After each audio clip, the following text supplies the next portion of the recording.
Video review of the Nerf Doomlands Vagabond. Vagabond, Vagabond, I don't know.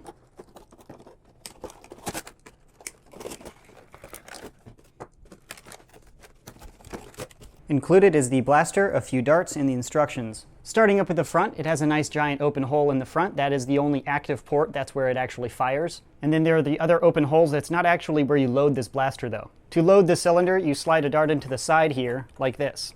The cylinder holds 6 darts and it rotates after you pull the trigger with its stored energy from the prime, sort of like a strong arm. Moving down here, there is a sling mount, no in-strike rail under here. This thing is the priming handle. In order to prime, you just pull back and then push forward. The grip here is massive and very comfortable, and the prime itself is pretty smooth. Up top, you have an in-strike tactical rail if you'd like to mount an optic or whatever. And then moving back, you do have the trigger. No complaints or comments, it's just a spring trigger into the grip. It's oversized, so it's definitely adult friendly, but it's not too large to alienate a baby hand. However, the angle is a little bit unusual or unique. It holds more like a flintlock pistol rather than a modern pistol, so the angle is a little steeper, and it might just be a little weird for some people. The comfort is fantastic, so it's just a style, whether or not you like this style. And then at the bottom here, there's another sling mount. And it is worth noting this piece of plastic here is clear, so you can actually see the internals working as you're firing, which is very cool. But on the other side, it's just opaque gray. Loading the blaster is very easy if you've ever used a Nerf blaster with a cylinder. The cylinder does not pop out of the blaster in order to load, but it's extremely easy to access, and you just manually rotate the cylinder like that.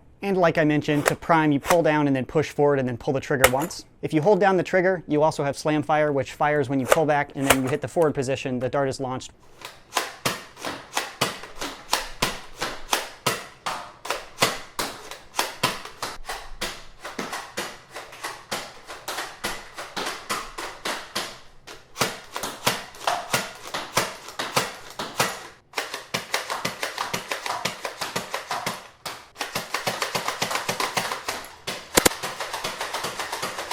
Headshot.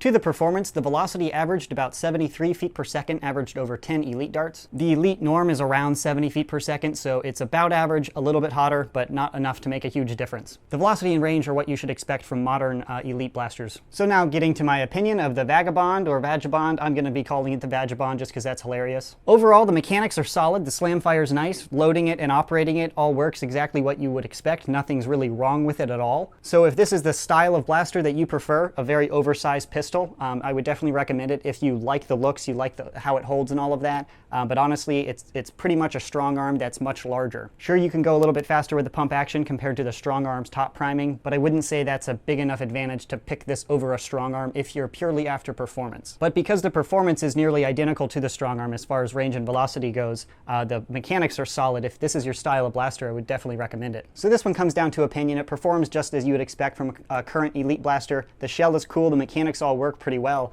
no jams or anything like that, so it comes down to if you want this style of blaster, definitely recommended. So that is the review of the Vagabond. There's a purchase link in the description box below if you're interested in buying one. Otherwise, thanks for watching.